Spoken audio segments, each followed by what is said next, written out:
বাচ্চাদের জন্য এবং গর্ভবতী মায়েদের জন্য ড্রাগন ফলটা খুবই উপকারী।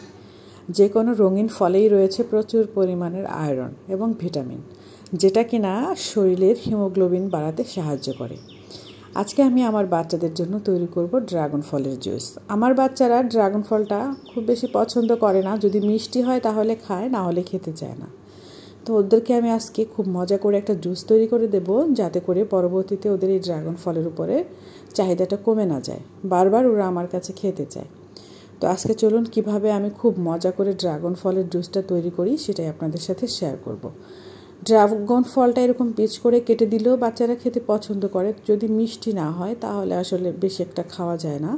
ড্রাগন ফল অনেকটা পানসে টাইপের, তো একটু মজা করে দিলে হয় কি, বাচ্চারা এই খাবারটা খুব আগ্রহ নিয়ে খায় এবং পরবর্তীতেও এই খাবারটা খাওয়ার জন্য দেখা যায় তারা আবার মায়ের কাছে বায়না করে। তো আমি পিস পিস করে ড্রাগন ফলগুলোকে কেটে নিয়েছি, আর এখন একটি ব্লেন্ডার জারে দিয়ে দিচ্ছি ব্লেন্ডার করার জন্য। এর মধ্যে আমি সামান্য কিছু উপকরণ অ্যাড করব বাড়তি স্বাদের জন্য। এখানে আমি দিয়ে দিচ্ছি কিছুটা গুঁড়ো দুধ এবং একটু মিষ্টির জন্য দিয়ে দিচ্ছি চিনি। এটা আসলে পছন্দ, যার যার উপর নির্ভর করে। চাইলে এখানে দুধটা বাদ দিতে পারেন, লিকুইড দুধ দিতে পারেন গুঁড়ো দুধের পরিবর্তে। তারপর চিনির পরিবর্তে আসলে কি মধুও অ্যাড করতে পারেন, তবে আমার মনে হয় চিনি দিলেই বেস্ট হবে। তো আমি এখন ব্লেন্ডার করে নিয়েছি, আর ঘনত্বটাও যার যার পছন্দ মতো হবে। আপনি চাইলে পানি দিয়ে আরও পাতলা করে নিতে পারেন, আর চাইলে এরকম ঘন রাখতে পারেন।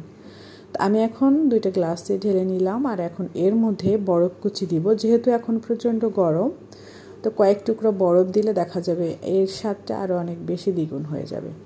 তো খেতে কিন্তু আসলে অসম্ভব মজা হয়েছে। আমি বাচ্চাদের সাথে সাথে নিজের জন্যও তৈরি করে নিয়েছিলাম, ফ্যামিলির সবার জন্য তৈরি করে নিয়েছিলাম। সবাই অনেক পছন্দ করে খেয়েছে। তো আপনারাও চাইলে কিন্তু বাচ্চাদের জন্য বাসায় এরকম ড্রাগন ফলের জুস তৈরি করে দিতে পারেন। এতে করে বাচ্চারা পরবর্তীতেও আপনার কাছে এই ধরনের খাবারে কখনো অনীহা প্রকাশ করবে না। যে কোনো রঙিন ফল আসলে আমাদের শরীরের জন্য অনেক বেশি উপকার। সবাই ভালো থাকবেন, আমার পেজের সাথে থাকবেন। আল্লাহ হাফিজ।